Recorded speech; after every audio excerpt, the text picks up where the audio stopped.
Bonjour.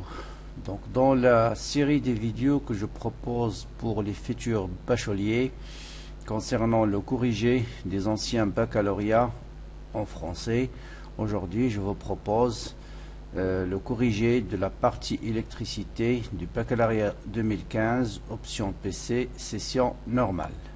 Donc d'abord l'énoncé de cette partie-là.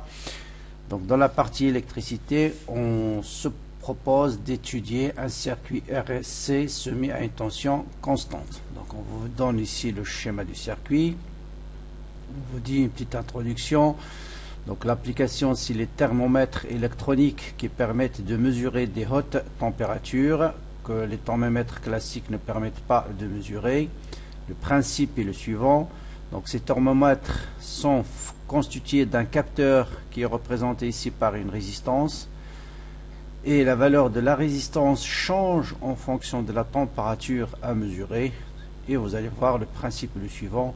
Si on connaît la valeur de la résistance pour une température donnée, on peut remonter à la valeur de la température. Donc voilà un peu le principe. Donc pour cela, on vous dit que les enseignants de physique ont réalisé l'expérience représentée par la figure ci-jointe. Le schéma, le montage est formé par un condensateur de capacité 1,5 microfarad, un générateur de tension idéal, c'est-à-dire il n'a pas de résistance interne de tension 6 volts, un interrupteur et puis un capteur formé, représenté ici par une résistance R qui varie avec la température. Donc après avoir mis le capteur thermique dans un milieu de température θ ou T comme vous voulez, donc θ ou T c'est la température qu'on veut mesurer, on ferme l'interrupteur K, puis on suit l'évolution de la charge du condensateur, sous des températures θ différentes. Et on obtient les courbes qu'on va voir dans la figure suivante. Donc, le principe, voilà. Donc on ferme l'interrupteur et pour différentes températures, on va tracer comment varie la tension I de C en fonction du temps. Donc recopier sur la figure de réponse le circuit de la figure 1, puis représenter les tensions I de C et I de R en utilisant la convention récepteur. Question 2. Déterminer l'équation différentielle vérifiée par UC de T. Donc voilà la courbe dont on a parlé tout à l'heure.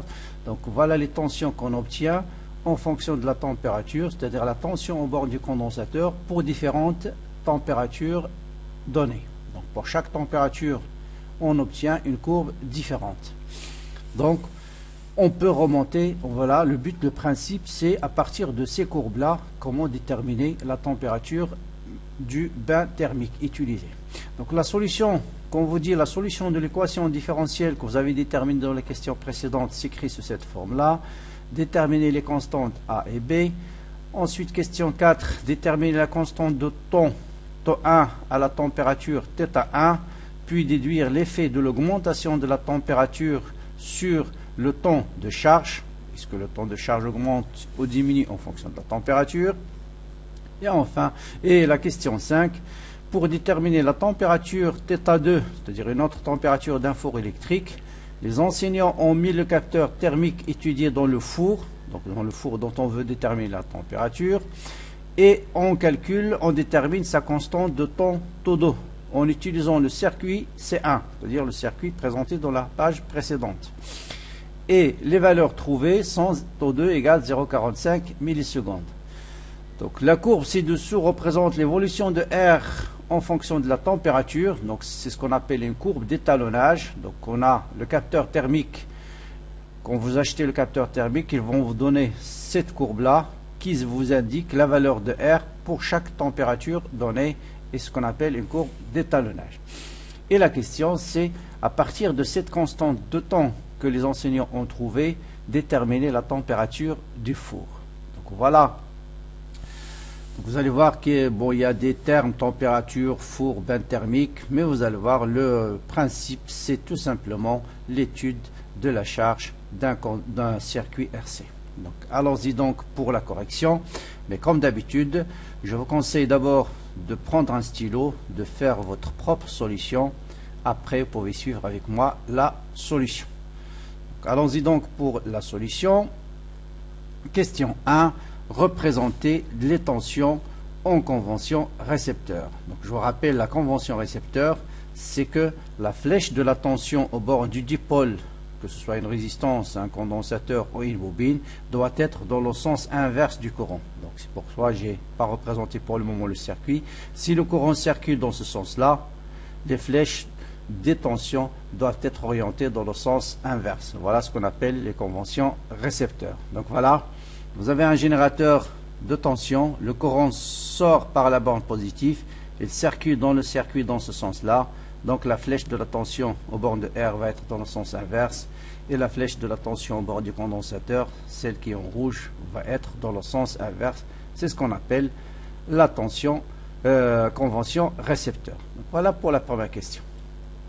Question 2, déterminer l'équation différentielle vérifiée par la tension I de C. Toujours le schéma.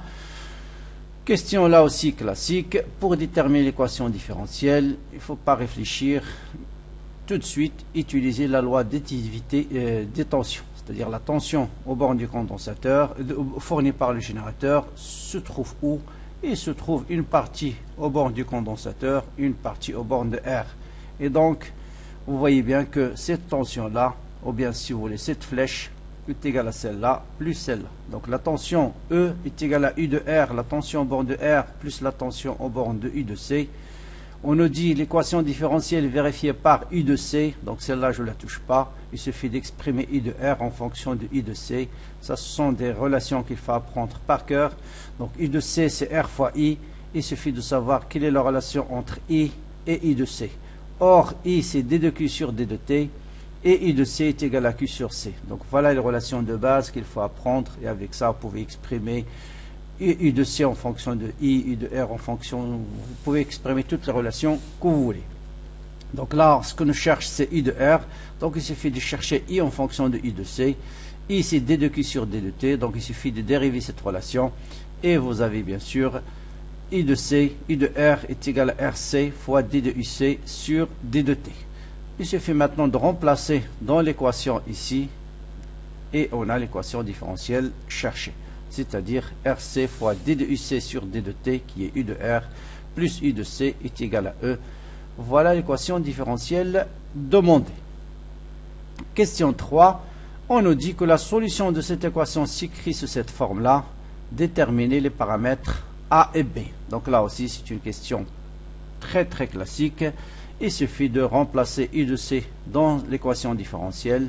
Bien sûr, il faut calculer d'abord D de UC sur D de T. Donc voilà, on va calculer D de UC sur D de T, c'est la dérivée de cette fonction-là. A, c'est une constante, cette dérivée est nulle. La dérivée de exponentielle moins T sur RC, c'est moins 1 sur RC fois B exponentielle moins T sur RC. On remplace D de UC sur D de T ici par sa valeur, UC par sa valeur, et on obtient facilement cette équation-là. Vous voyez bien que ce terme s'annule avec celui-là, et en définitive, on obtient que A est égal à E. Donc voilà, on arrive ici à obtenir uniquement une seule constante qui est la constante A est égale à E. Comment déterminer la deuxième constante qui est la constante B? Eh bien, toujours il faut penser aux conditions quoi? Aux conditions initiales. Donc on utilise quoi? On utilise les conditions initiales, c'est-à-dire à T égale à 0, quelle était la tension U de C au bord du condensateur. Voilà, il suffit de regarder la courbe ici, la courbe qu'on vous donne. Vous voyez bien qu'à T égale à 0, UC est égal à 0, ou tout simplement le condensateur était déchargé. Donc quand on ferme l'interrupteur, la tension au bord du condensateur, elle est bien nulle. Donc il suffit d'utiliser cette relation-là pour déterminer la constante B. Donc remplacer T par 0 ici, exponentielle 0 c'est 1. Donc on aura A plus B est égal à UC de 0 qui est égal à 0. Donc B égale à moins A. Or A, on l'a déterminé, est égal à E. Donc B est égal à moins E. Donc on arrive en définitive à trouver les deux constantes. A est égal à E et B égale à moins E. Voilà ce qu'on nous demande. Ensuite, la question 4. On nous demande de déterminer la constante de temps T1 à la température θ1 égale à 205 degrés C. Là aussi, toujours, il faut penser aux courbes qu'on vous donne. Là, voilà la courbe associée. Voilà la courbe associée à la température de 105 degrés C, c'est-à-dire la première courbe. Et pour déterminer la constante de temps, comme j'ai déjà expliqué dans les vidéos précédentes, vous avez deux méthodes, soit la méthode des tangentes, soit calculer tout simplement la valeur à t est égal à taux, à quoi est égal UC de t, et déterminer sa valeur à partir de la courbe. Et c'est la méthode la plus précise, c'est de calculer à t est égal à taux. Donc si je remplace t par taux, vous voyez bien que E est égal, U de C c'est E facteur de 1 moins l'exponentielle 1, et 1 moins exponentielle 1, ça, il y a certains qui l'apprennent par cœur, c'est 0,63 fois E.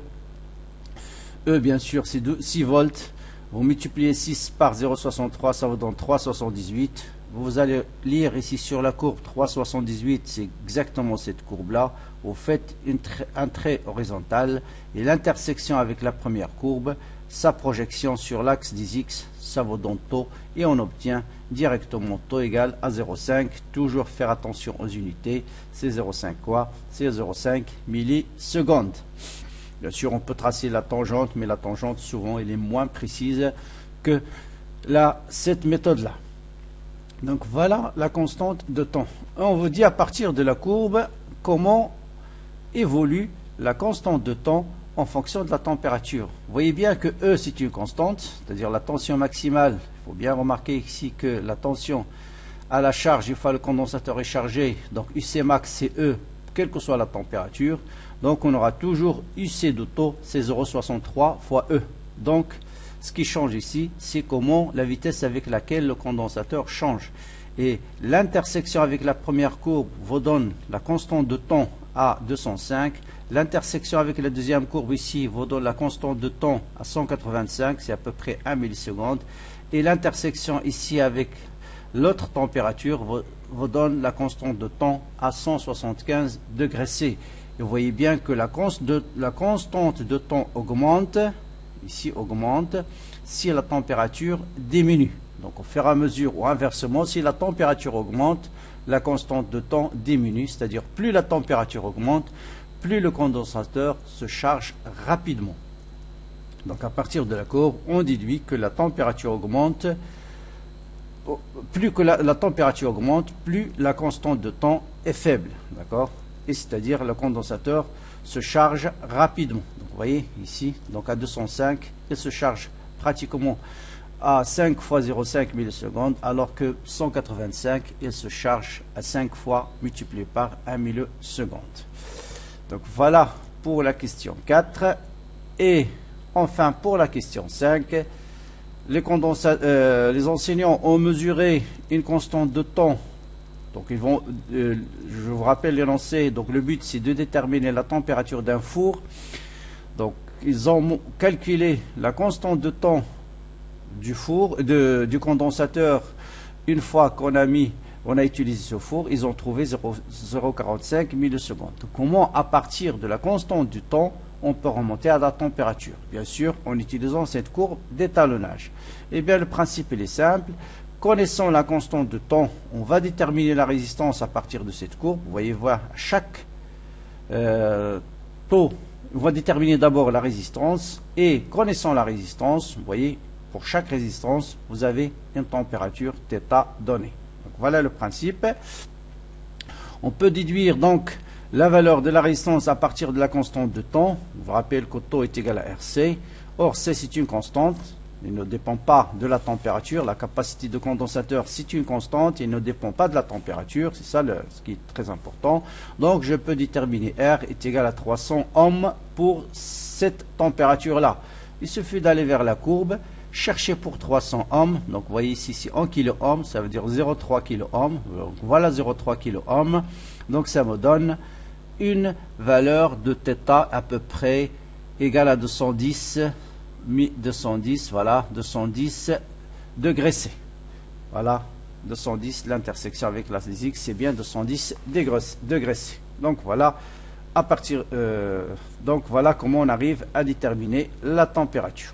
Donc vous voyez bien, c'est une question très simple, hein, et on vous parle un peu du four, des capteurs, mais le principe, c'est l'étude de la charge d'un condensateur. Donc toujours n'oubliez pas de m'envoyer vos remarques, vos commentaires, vos suggestions à très bientôt et bonne chance.